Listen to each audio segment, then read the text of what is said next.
चलिए शुरू करते हैं सुपरफास्ट खबरों का सिलसिला। लखीमपुर खीरी में कुछ दिन पहले हुई हिंसा के बाद माहौल अब भी तल्ख नजर आ रहा है। विपक्षी नेताओं का लगातार आना जारी है। तनाव बढ़ने के साथ ही लखीमपुर में एक बार फिर अगले आदेश तक इंटरनेट सेवाएं रोक दी गई हैं। लखीमपुर खीरी कांड मामले पर शुक्रवार को सुप्रीम कोर्ट में सुनवाई हुई। इसमें कोर्ट ने यूपी सरकार को जमकर फटकार लगाई। अब मामले की अगली सुनवाई 20 अक्टूबर को होगी। कोर्ट में यूपी सरकार ने स्टेटस रिपोर्ट दाखिल कर दी है।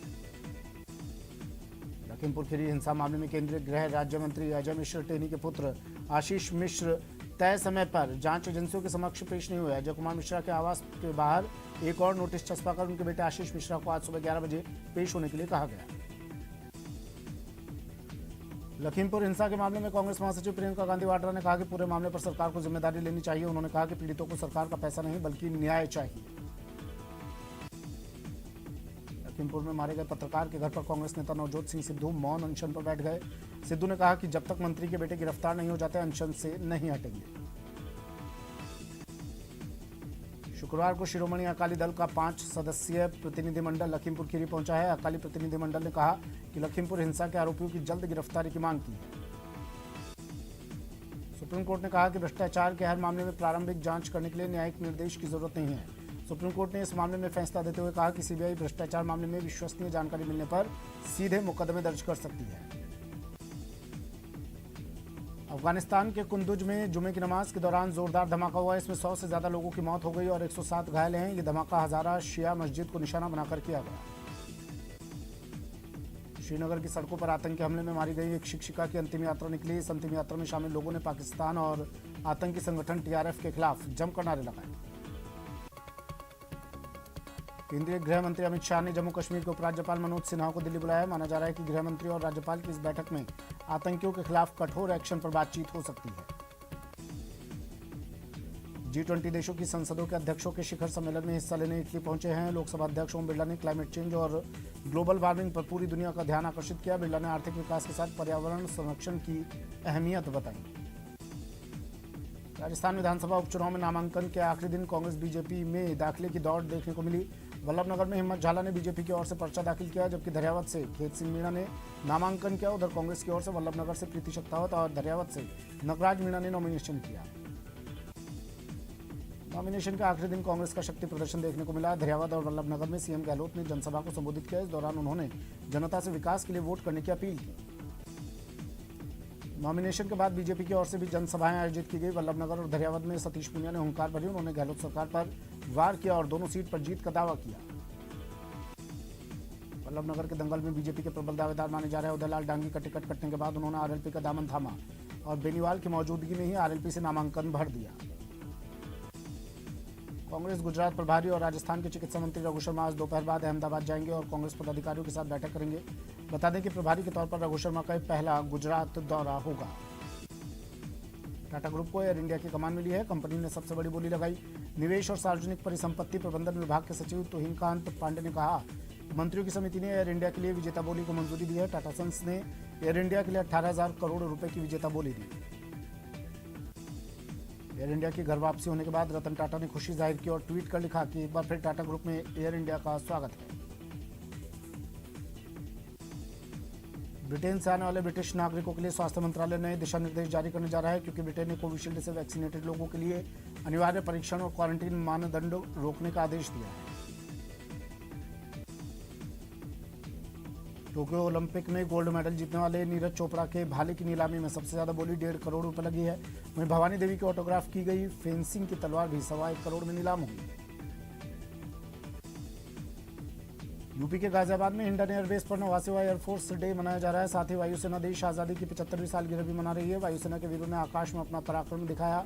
रफाल, मिग और अपाचे ने शक्ति प्रदर्शन किया। शारदीय नवरात्र का आज तीसरा दिन है। शारदीय नवरात्र के तीसरे दिन मां के चंद्रघंटा स्वरूप की पूजा की जाती है। इस दिन मां की विधि विधान से पूजा की जाती है। आईपीएल का आखिरी पड़ाव अब शुरू हो गया है। लीग मैचों की समाप्ति के साथ ही प्लेऑफ की जंग शुरू होगी। मुंबई इंडियंस शुक्रवार को प्लेऑफ की रेस से बाहर हो गई और इसी के साथ कोलकाता नाइट राइडर्स की जगह पक्की हो गई। आईपीएल में प्लेऑफ की 4 टीमें तय हो चुकी है। Delhi Capitals, Chennai super Kings, royal Challengers Bengaluru और कोलकाता नाइट राइडर्स की टीम प्लेऑफ में पहुंच चुकी है। पहले नंबर पर दिल्ली कैपिटल्स काबिज है। हनी ट्रैप के मामले में पुलिस ने कार्रवाई करते हुए एक महिला को गिरफ्तार किया। महिला पर बैंक अधिकारी को दुष्कर्म के मामले में फंसाने की धमकी देकर पैसे लेने का आरोप है। सर्किट बेंच कोटा ने इलाज के दौरान मरीज की मौत होने पर 2 डॉक्टर की लापरवाही मानते हुए परिवादी को 20 लाख रुपए की क्षतिपूर्ति दिए जाने का फैसला सुनाया। अलवर जिले के बहरोड उप कारागृह में प्रशासन के द्वारा अचानक से चेकिंग अभियान चलाकर सघन जांच की गई। जेल में चेकिंग के दौरान कैदियों के पास से 2 मोबाइल सिम मिलने के बाद जेल में हड़कंप मच गया। करौली में सेना का जवान बनकर ठग ने डेयरी व्यापारी के खाते से लगभग 18,000 रुपए ऑनलाइन ट्रांसफर कर लिए। पीड़ित ने पुलिस में शिकायत दर्ज करवाई।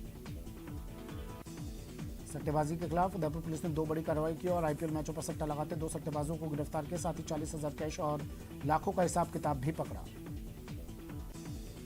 करौली में फायरिंग और मारपीट के मामले में पुलिस ने एक और आरोपी को गिरफ्तार कर लिया। वहीं मुख्य आरोपी सहित अन्य की तलाश कर रही है। सीकर में हर दिन पुलिस बदमाशों से अवैध हथियार बरामद कर रही है। पुलिस ने बुधवार को 2 अलग अलग कार्रवाई की और 2 जगह से अवैध हथियार बरामद किए। अलवर में काशीराम चौराहे पर एक व्यक्ति का शव मिलने से क्षेत्र में सनसनी फैल गई। वहीं पुलिस मौके पर पहुंचकर शव की शिनाख्त में जुटी हुई है। कोटपुतली में पुलिस को महिला के गले से जोलियां तोड़कर लूट ले जाने के मामले में सफलता हाथ लगी है। पुलिस ने 2 आरोपियों को गिरफ्तार कर लूटा गया जोलिया बरामद किया।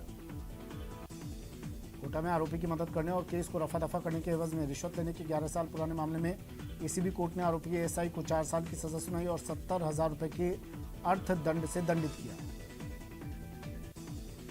कोटा में पुलिस ने कार्रवाई करते हुए लूट की वारदात को अंजाम देने वाले एक शातिर बदमाश को गिरफ्तार किया। आरोपी के खिलाफ पहले से एक मामला दर्ज है। झालावाड़ जिले के बाकीपुरा इलाके में एक सिरफिरा आशिक ने एक युवती की धारदार हथियार से वार कर हत्या कर दी। घटना के बाद आरोपी ने थाने में आत्मसमर्पण भी कर दिया।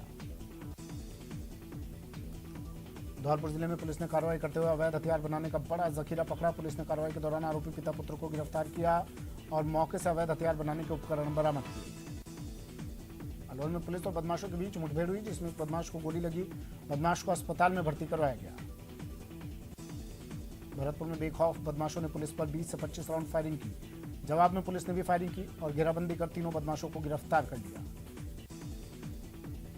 राजसमंद में शातिर चोरों ने चोरी कर पुलिस को चकमा देकर फरार हो गए। हालांकि पुलिस ने कुछ दूर तक पीछा किया लेकिन चोर भागने में कामयाब रहे।